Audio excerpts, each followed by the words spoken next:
South winds 10 to 15 miles per hour. Partly cloudy skies tonight. Chance of thunderstorms. Lows dip down to about 53. Thunderstorms likely tomorrow. Daytime highs approaching 63. Overcast skies. Get weather anytime by calling 824-6101 or online at TaylorvilleDailyNews.com. Currently 58. WTIM.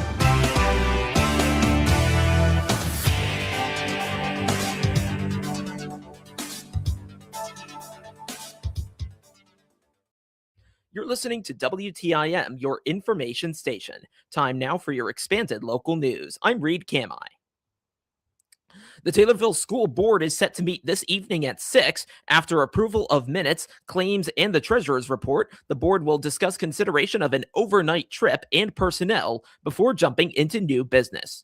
Under new business, the board will hear from Ann Chandler, who will talk IASB talking points, receive an NTP update from Lori Wemple, approve the goals for Superintendent Brandy Bruley for 2026-27, and discuss several FOIA requests. The board will review action on several dismissals and reduction in force of several employees, along with consideration and approval of a facility usage agreement. The board will review a second reading and potential approval of the fiscal year 27 school calendar, along with action on the IHSA membership renewal. The board will vote on seating options, square footage, and costs for the Fine Arts Center, and approve an intergovernmental agreement with ROE3, along with revisions of the 2023-27 T contract. There is a potential executive session, along with action on a retirement revocation letter and a reclassification of Megan Tryon from SIS Coordinator to a new combined title of SIS Coordinator and Accounts Payable Coordinator. Finally, the board will hear from the superintendent. Stay tuned for more following the event. Incumbent U.S. Congresswoman Mary Miller is facing a primary challenge this spring. Judy Bowlby is among the challengers for the Republican nomination for the seat, representing the state's 15th congressional district. Voters will choose the nominees for this race and many others when they head to the polls on Tuesday, March 17th. Bowlby previously worked in governmental affairs with respect to agricultural issues. She says her view of the evolution of the political climate in America is what compelled her to run. I had retired in 2020 and kind of settled into a very peaceful life. And I will say that over the last year or two, as I watched the news, I became increasingly frustrated. And what I mean is, it seems to me that things have gone so far to the right and so far to the left, and that constant bickering among our people in office was just totally upsetting to me and to my neighbors. And I just looked at that situation and I thought there's got to be a better way for us to handle conflict and to get things done for the people we represent. And, you know, one of the reasons I know that so well is because when I retired, right before I retired, I'd spent the last 30 years of my life in a government affairs job where all I did was negotiate legislation and policy between Democrats and Republicans. And I was very successful at that. And I just could not understand why it cannot be happening now. And so I decided to throw my hat into the ring and run for office. Bowlby says she sought bipartisan efforts to craft and advance legislation, also bringing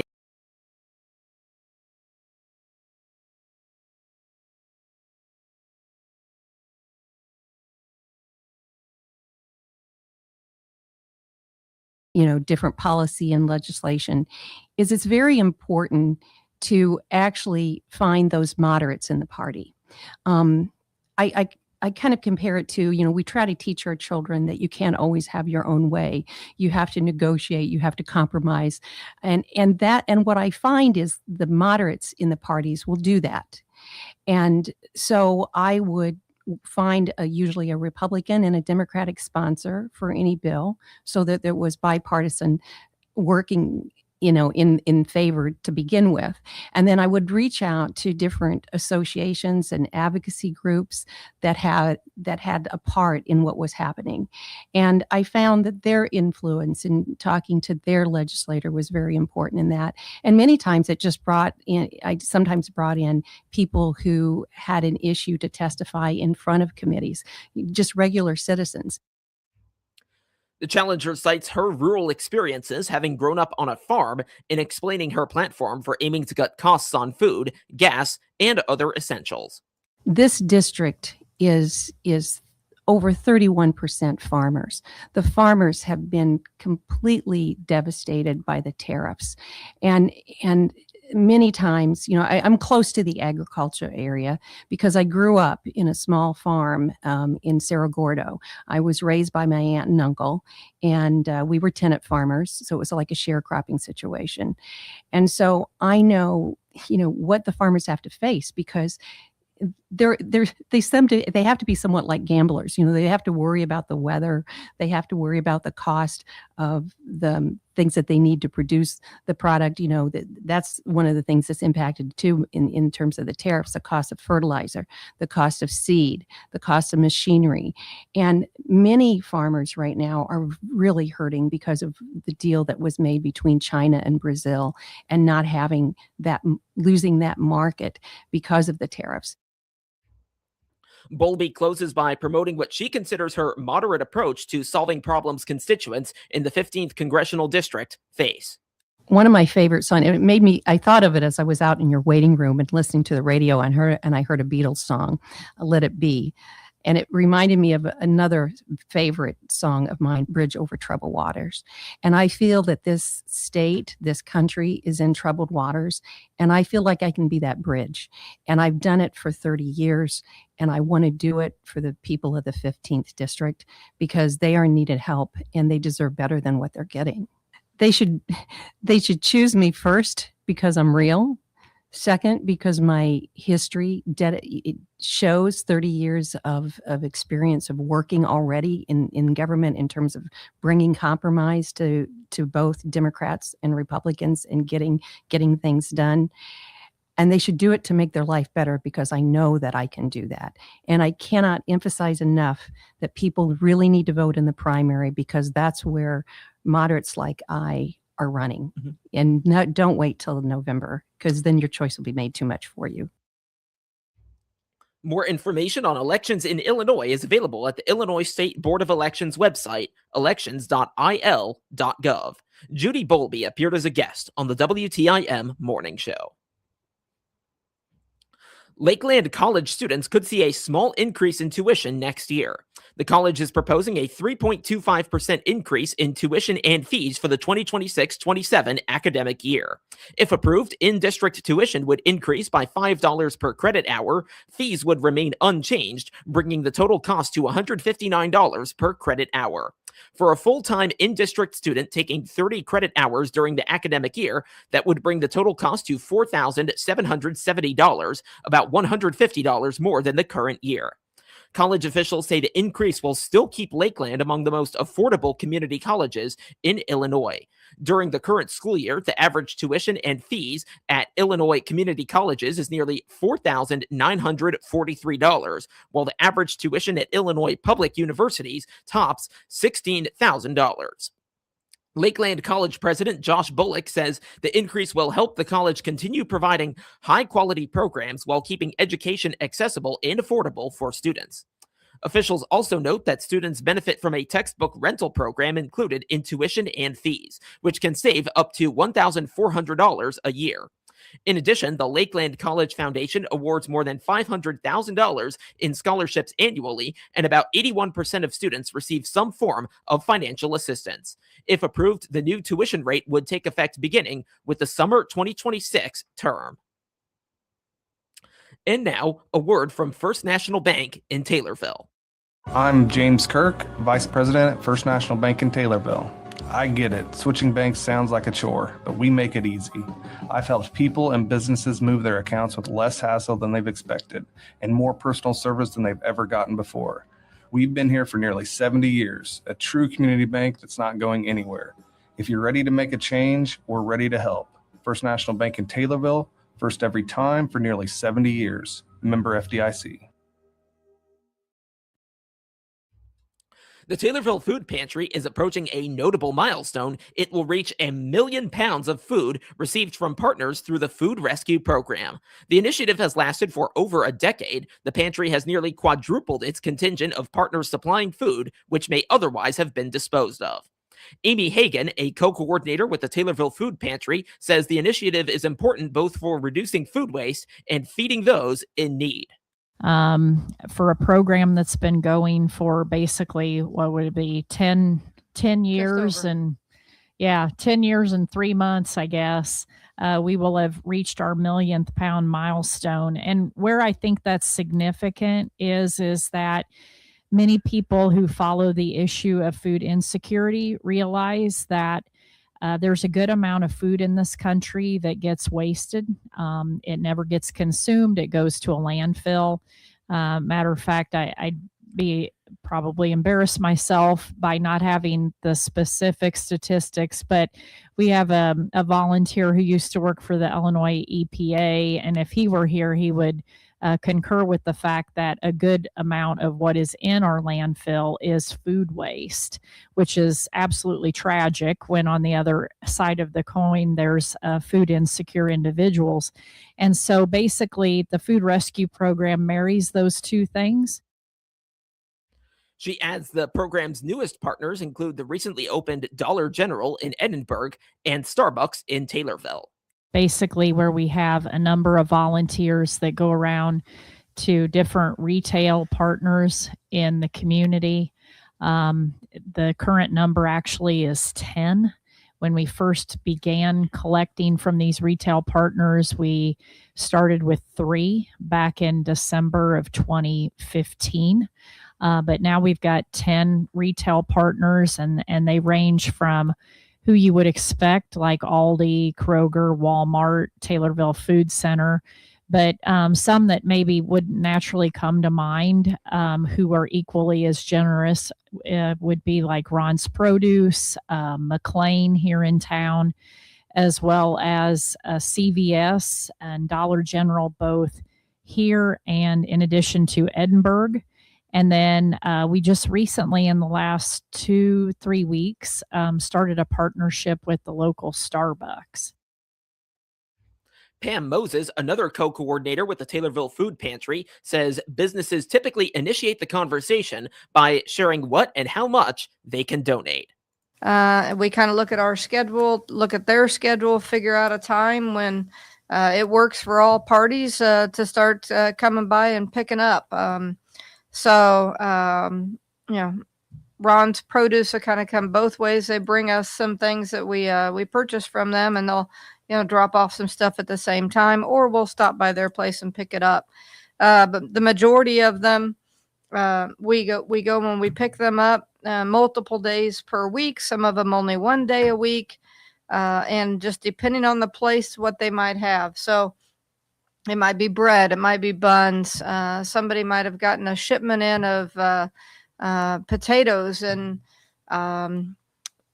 there's one bad one in the bunch, and they toss the whole thing. So we throw out the bad, put out the good, and keep going. She goes on to note that the program and the evolving food stock they receive ensures that from one week to another, a variety of food is available for those who need it. Sometimes they'll have stuff in their freezers that somebody special ordered, then they didn't need as much. Nobody else had a use for that, and they'll push it our way. Sometimes it's from their tasting events, and they'll have, bags, unopened bags of, meatballs or whatever it may be. So we put out whatever it is. And that's fun thing about the food pantry. When you come in, what we had last week may not be what we have this week. So It's, what the special of the day is depends on what we're given. Separate from food rescue, the Taylorville Food Pantry is ready to welcome the help of multiple local organizations through their food drives. The local Boy Scouts troop will begin their drive this month. They are usually found around town hanging bags on people's doorsteps and mailboxes, and they'll drop them off one week, pick them up the next, I think is how it usually goes. They don't hit the entire community. They kind of rotate through each year with a different area, so not everybody's being hit time after time after time. But if you don't get a bag and you want a bag, reach out to any of the Boy Scout groups or reach out to us at the food pantry. We'll direct somebody your way, or you can always just drop it off at the food pantry on that Saturday, which I'm not sure if it's like the second Saturday in March or the third Saturday in March. I don't have that date on that yet, but it's coming up here pretty quick, I'm sure. Then on Mother's Day weekend, local letter carriers will hold their Stamp Out Hunger campaign. Similarly to what Pam described, there'll be likely postcards put in your mailbox with an encouragement to put out your non-perishable food items on the doorstep. And then our letter carriers who, already have their hands full with all the daily mail and Amazon packages, they go one step further on that particular day and help and pick up food off the doorsteps, in addition to many retired letter carriers as well. They have a coalition of folks that kind of hit some of the rural areas and whatnot and pick up what's out there. But I think it's more than appropriate to give a shout out to Termite Durban and the folks at the Thunderbird Lounge, the friends of, because they always come through with some very incredibly generous financial donations. The Taylorville Food Pantry is located at 1429 East Main Cross. They are open Tuesdays from 8:30 till 10, Thursdays from 5:30 till 7, and Saturdays from 8:30 till 9:30. More information is available at TaylorvilleFoodPantry.com or by calling them at 217-820-2651. Amy Hagan and Pam Moses appeared as guests on the WTIM Morning Show. Well, there was a rainy start to March with the first 2 weeks staying active, but what about the final 2 weeks of the month? John Baranick is an agriculture meteorologist with DTN.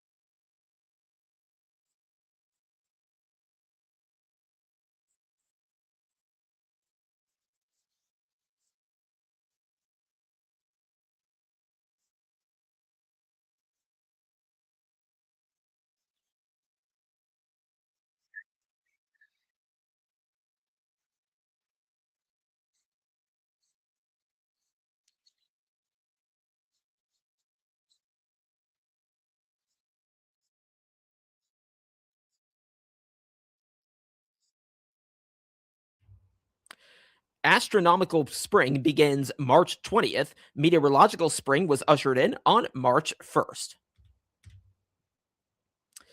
Now to obituaries, which can be found at TaylorvilleDailyNews.com. 72-year-old Rebecca E. Grimes of Taylorville died last Thursday. A celebration of life is scheduled for this Saturday at Calvary Baptist Church in Taylorville. Cremation rites have been accorded. 70-year-old Deborah J. Radzimanowski of Taylorville died last Wednesday. Visitation is this Thursday from 10 till 11 at McClure Funeral Home in Taylorville. The funeral service will immediately follow. Burial will be at Anderson Cemetery. Funeral arrangements are being handled by McClure Funeral Home and cremation services in Taylorville. 78-year-old Mary Jo Paw of Taylorville died last Thursday. Private services will be held at this time. Those arrangements are being handled by Sutton Memorial Home in Taylorville. 66-year-old Michael Joseph Zagoda of Taylorville died last Wednesday. Visitation is this Friday from noon till 1 at St. Mary's Catholic Church in Taylorville. A funeral service will immediately follow. Funeral arrangements are being handled by McClure Funeral Home and cremation services in Taylorville. 94-year-old Monroe H. Mo Johnson of Taylorville died last Thursday. Visitation is today from 11 till noon at McClure Funeral Home in Taylorville. The funeral service will immediately follow. Burial will be at Old Stonington Cemetery. Funeral arrangements are being handled by McClure Funeral Home and cremation services in Taylorville. And 94-year-old Doris Long of Greenville, formerly of Sorrento, died February 18th. Visitation is April 18th from 11 till noon at Donald Wygand Funeral Home in Greenville. A celebration of life will immediately follow. Interment will be at Brown Cemetery. Funeral arrangements are being handled by Donald Wygand Funeral Home in Greenville. Currently, it is 58 degrees outside. Get local news anytime at TaylorvilleDailyNews.com and every hour as well right here on WTIM, your only local news.